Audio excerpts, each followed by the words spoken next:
Bonne journée les pirates, j'espère que vous allez bien, moi ça va bien. Aujourd'hui on va parler de la nuit. Vous savez que si vous êtes un couple de longue durée, eh bien vous risquez d'être confronté à la nuit, c'est-à-dire que à la fin de la phase de sécurisation, vous aurez beaucoup parlé des enfants, de la maison, du quotidien, du boulot, mais vous aurez oublié l'essentiel. Et peut-être que si vous êtes ici sur cette chaîne, moi j'y suis depuis 1999, mais vous êtes certainement plus récent sur cette chaîne, eh bien vous savez que votre conjoint a certainement quitté la phase de sécurisation avant vous et menace ou vous dit je crois qu'on va se séparer, je sais pas si je t'aime, en tout cas je m'ennuie. Donc aujourd'hui on va faire le point sur cette notion d'ennui. Puisque quand vous serez en phase 4, la phase de grande intimité, quand vous aurez fait ce qu'il faut, quand vous aurez bossé sur vous, quand vous aurez changé de comportement, eh bien, ni vous ni votre conjoint ne vous ennuierez parce que vous aurez une forme d'indépendance et d'autonomie, tous les deux, mais vous serez très content évidemment de vous retrouver. Donc on se retrouve nous d'ailleurs, d'abord sur le catalogue des 270 formations pour vous aider à passer cette crise de couple. Il est fou de capitaine 270 formations. Les six formes de coaching, puisque le coaching, c'est ce qui va vous permettre vraiment de me poser les bonnes questions et d'avancer. Puis vous avez évidemment les lives de 12h30 qui viennent répondre à vos questions. Vous pouvez poser vos questions dès le matin. D'ailleurs, vous avez le groupe Facebook où vous pouvez échanger entre pirates aussi pour vous aider à mettre en application les formations et le coaching. Si vous êtes déjà des pirates de niveau 2, c'est-à-dire que vous utilisez Facebook pour poser des questions, j'ai appris ça en formation, comment je mets en application, déjà vous êtes bien avancé. Si vous êtes toujours sur le niveau 1, on va raconter comment ça va mal avec votre conjoint, eh bien, on n'avance pas beaucoup. Et puis toute la journée, je vous mets des vidéos courtes, je vous mets des shorts, comme on dit, mais aussi des textes. Vous pouvez les retrouver sur Telegram. Donc tout ça, vous avez un seul lien dans le descriptif de cette vidéo sur le affiché plus, et vous pourrez avoir toutes ces informations, tous ces vidéos shorts, tous ces textes pour vous aider à mettre en application tout ce que vous apprenez dans le contenu des formations et du coaching. Alors je vous ai promis, on parle d'ennui aujourd'hui parce que c'est quelque chose qui est important dans ces vidéos haute valeur du matin, les vidéos de 7 heures le matin, vous les avez nommées vous-même, vidéos haute valeur. Donc je vous suis puisque je suis un peu jaloux, j'aurais aimé inventer ce terme, mais c'est vous qui l'avez inventé. Et il faut toujours rendre à César ce qui est à César. Donc finalement, la nuit, c'est perçu souvent négativement. Votre conjoint a eu l'impression de s'ennuyer et pourtant ça remplit une fonction essentielle, mais ça montre en tout cas la nuit que vous avez des choses à faire, c'est-à-dire que ça montre un décalage finalement entre les désirs individuels et les expériences actuelles. Votre conjoint peut-être voudrait plus de légèreté, votre conjoint voudrait peut-être plus d'aventure, d'expérience, et ça c'est le désir. L'expérience actuelle, c'est d'élever les enfants, c'est de parler du boulot, et évidemment tout ça, ça fonctionne pas. Donc votre conjoint, au fil des semaines, au fil des mois, s'est aperçu qu'il s'ennuyait. Alors la bombe, quand elle a éclaté, je ne t'aime plus, je ne sais pas si on va continuer ensemble, elle n'est pas venue du jour au lendemain, elle est venue parce qu'il y avait cet ennui qui s'était installé, cette non-satisfaction qui s'était installée, et votre conjoint certainement a eu une opportunité alternative, un pansement, des jeunes gens pour aller s'amuser, surtout si on était en crise existentielle et qu'on ne veut plus dire. C'est peut-être d'ailleurs une opportunité type adultère, ça arrive assez souvent quand on s'ennuie, et donc cet ennui fait que votre conjoint va essayer par ce biais-là, qui n'est évidemment pas le bon, de combler l'écart, le décalage entre le désir voulu et les expériences actuelles. Donc cet ennui chez votre conjoint a été un catalyseur de motivation, que j'appelle, et ça a été finalement ce catalyseur de motivation qui a entraîné votre conjoint à changer, à ne plus être aussi présent qu'avant, et à explorer autre chose au sein de dynamiques relationnelles autres. Donc on a une grande importance de comprendre la nuit, non pas uniquement en tout cas comme une affliction personnelle, mais c'est aussi comme une expérience partagée, parce que vous vous êtes aussi ennuyé pendant la phase de sécurisation, qui a entraîné une dégradation des interactions du couple. Alors vous savez qu'ici sur cette chaîne, on travaille avec la science, on est une chaîne pas morale mais scientifique, donc on travaille beaucoup avec les neurosciences, c'est ma science de prédilection. Je kiffe les neurosciences, et vous aussi vous me le dites. Eh bien les neurosciences confirment que la nuit est associée à des réponses physiologiques qui vont perturber la personne, donc augmentation du rythme cardiaque, altération de l'activité neuronale, on a le cerveau en bouillie comme on dit, et évidemment on a une faible disponibilité quand on s'ennuie de ressources cognitives, en tout cas sur des choses intéressantes. Donc en gros, votre conjoint commence finalement à vieillir, à s'ennuyer dans ce couple-là. Donc la recherche en neurosciences nous identifie finalement le rôle de la nuit dans la promotion de comportements d'autorégulation qui va pousser votre conjoint à rechercher une activité plus engageante avec des pansements et évidemment votre conjoint espère en vain, certes, d'avoir une croissance personnelle et relationnelle avec les pansements, mais au fur et à mesure du temps, d'échec en échec, de cortisol en cortisol, votre conjoint finit épuisé, les organes de votre conjoint sont épuisés, il ne sait plus où il est crevé, il en veut à tout le monde, personne ne veut lui parler, et on a ce qu'on appelle effectivement quelque chose qui fait très mal, c'est des maladies de peau, c'est des ennuis gastriques, etc. Les philosophes aussi nous ont soutenu que la nuit pouvait servir de signal pour des problèmes plus profonds. Donc finalement, les attentes non satisfaites ont fait que votre conjoint a pensé que s'éloigner serait la solution. Donc la nécessité du dialogue, de la négociation continue, du travail sur soi, va faire que vous, d'abord, vous allez plus vous ennuyer, vous allez avoir des choses à dire et apprendre à votre conjoint, et entre vous et votre partenaire, vous allez pouvoir maintenir une satisfaction relationnelle. Donc la philosophie et les neurosciences, ce sont deux disciplines que l'on kiffe ici sur cette chaîne, mes pirates adorés, vous adorez la philosophie et vous adorez les neurosciences, et bien tout ça va faire que l'engagement émotionnel dans les relations va changer au fur et à mesure qu'il y a de la nuit. Évidemment, plus on va avancer dans la nuit, plus on va avoir envie de faire des choses nouvelles, donc il faut s'y prendre le plus tôt possible.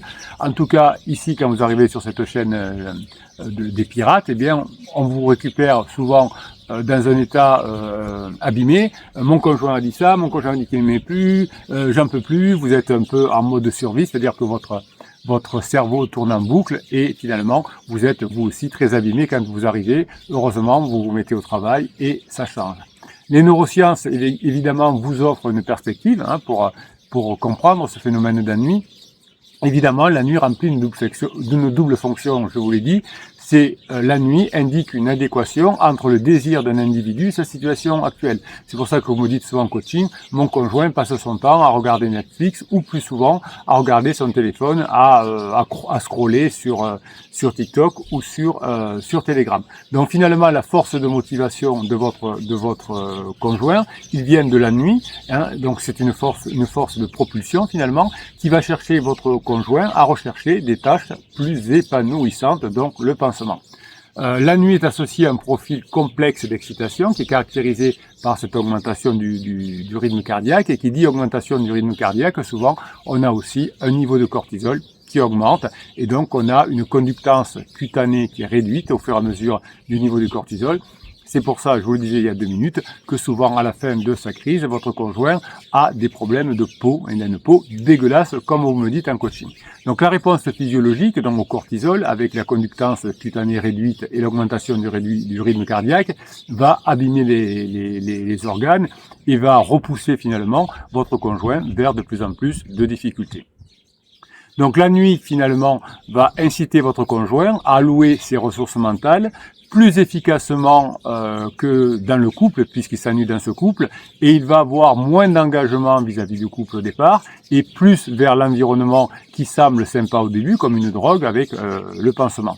Donc les diverses études en neurosciences nous montrent que la nuit finalement entraîne des états modifiés d'émotions qui sont la tristesse et l'errance mentale. Au début, votre conjoint est plein de dopamine. Mon pansement, c'est mon âme sœur, c'est extraordinaire. Je sors, je m'ennuie plus, je vis la meilleure vie de ma vie, mais ça va entraîner ensuite une errance mentale dans un deuxième temps, puis une tristesse, d'où la fin de la phase d'alarme, la phase plateau qui va durer longtemps, et puis la phase d'épuisement.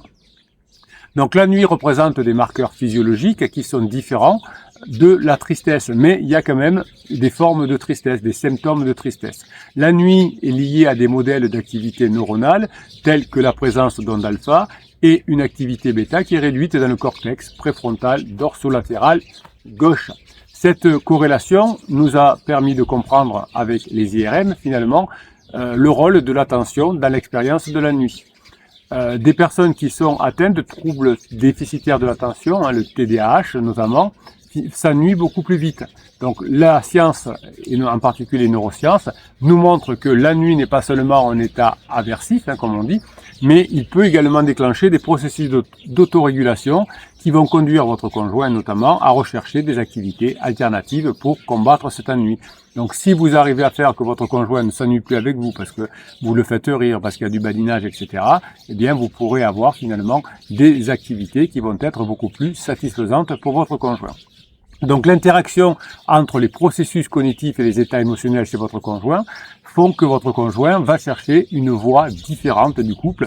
Il veut trouver de nouvelles idées, il veut trouver un nouvel apprentissage et surtout vivre des émotions positives comme la joie et la surprise, ce qu'il ne retrouvait plus avec vous pendant la phase de sécurisation. Donc les neurosciences enrichissent notre compréhension de la nuit et les neurosciences nous montrent que finalement les dynamiques cognitives et physiologiques complexes qui sont en jeu vont faire que votre conjoint va s'éloigner pour trouver quelque chose de mieux. Les philosophes explorent de plus en plus de leur côté les complexités du consentement et de l'action dans les relations intimes. Cette recherche est motivée par les préoccupations contemporaines, avec MeToo notamment, qui concernent les implications de non-divulgation d'informations personnelles et la validité du consentement avant une relation, on va dire, coquine.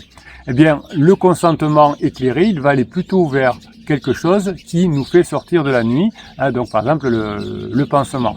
Donc le consentement éclairé de votre conjoint va aller plutôt vers pansement au départ. Eh bien, vous, le fait de vous mettre à bosser et de faire ce qu'il faut, va faire que la nuit sera au bout d'un moment du côté de pansement, parce que pansement va commencer à être ennuyeux, hein, il va pas, comment dirais-je, faire ce qu'il a promis, notamment, hein, parce que quand on est en lune de miel, on promet plein de choses qu'on ne peut pas tenir, et comme la relation avec vous n'est pas terminée, et que vous commencez, au fur et à mesure des formations du coaching, à devenir intéressant, eh bien la nuit va aller du côté de votre conjoint, du pansement, et vous allez être plutôt quelqu'un qui va être un anti-ennui, donc qui va être surprenant, et qui va mener de la joie à votre conjoint. Donc le consentement éclairé va finalement revenir vers vous, et finalement votre conjoint va découvrir des nouveaux détails, hein, sur vous, et finalement cette attirance vers vous va faire que plus vous allez vous attirer, votre conjoint va être attiré par vous, la dynamique du pouvoir va être vers vous, moins il va être vers votre pansement, puisqu'il y a comme des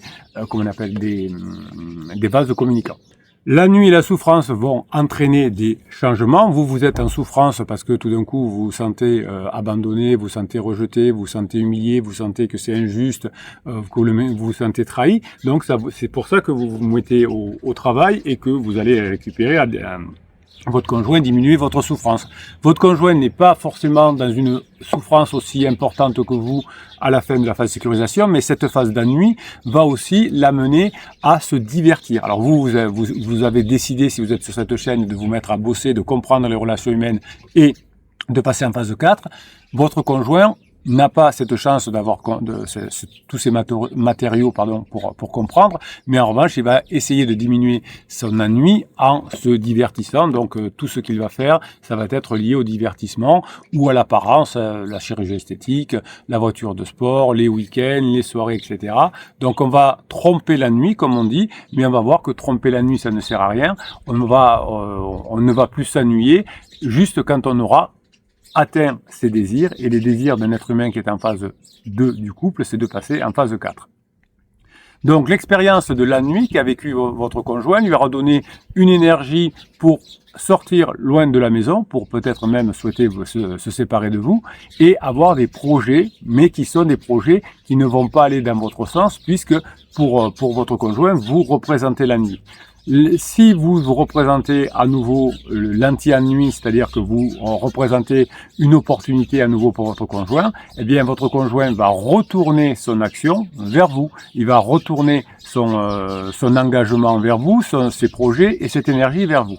Donc l'ennui, c'est un état aversif, qui met en évidence un pouvoir motivationnel. Si vous êtes la personne qui va retirer l'ennui de votre conjoint va être à nouveau attiré par vous. Donc vous allez de nouveau être motivant pour votre conjoint. Donc votre conjoint essaye d'échapper à la nuit en poursuivant des tâches et des situations alternatives à ce qu'il avait avant. Donc soit je vais vers un pansement, soit je veux aller vers une relation avec mon conjoint plus légère. Donc les mouvements, la nuit va entraîner le mouvement vers des activités plus épanouissantes. Donc vous, votre job, c'est de représenter pour votre conjoint une activité plus épanouissante que pansement notamment. Donc cette position de la nuit, finalement, est un obstacle au départ pour votre couple, puisque votre conjoint aurait pu se séparer de vous si vous n'aviez pas eu la chance de découvrir cette chaîne et de vous mettre au travail. Mais c'est aussi finalement un catalyseur potentiel, cette nuit, de sortir de la phase de sécurisation, de découverte de nouveaux couples et de développement de ce couple, puisque l'une des fonctions du couple aujourd'hui, c'est de se régaler et de se développer. Donc la capacité à ressentir la nuit est essentielle pour sortir de la phase de sécurisation. Au début, vous ne saviez pas, vous n'étiez pas encore un pirate, vous n'étiez pas encore sur cette chaîne et vous avez commis des interdits parce que vous n'aviez pas compris ce phénomène de crise de couple et ce phénomène de la nuit. Aujourd'hui, vous êtes au bon endroit et vous voyez dans notamment les lives de midi le nombre de personnes qui améliorent leur situation avec leur conjoint et qui filent en phase 4. Donc vous aussi, vous pouvez y arriver.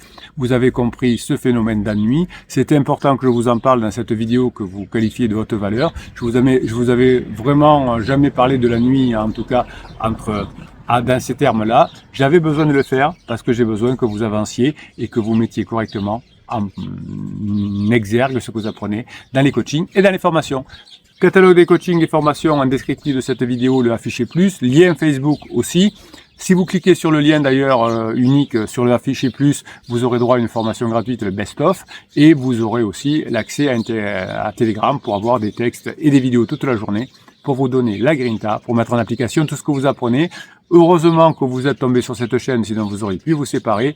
Vous avez votre part de travail à faire. Je vous fais confiance, vous allez y arriver. Je vous kiffe, vous êtes des bosseurs mes pirates. Je vous kiffe grave parce que vous êtes des bosseurs graves. Passez la journée que vous méritez.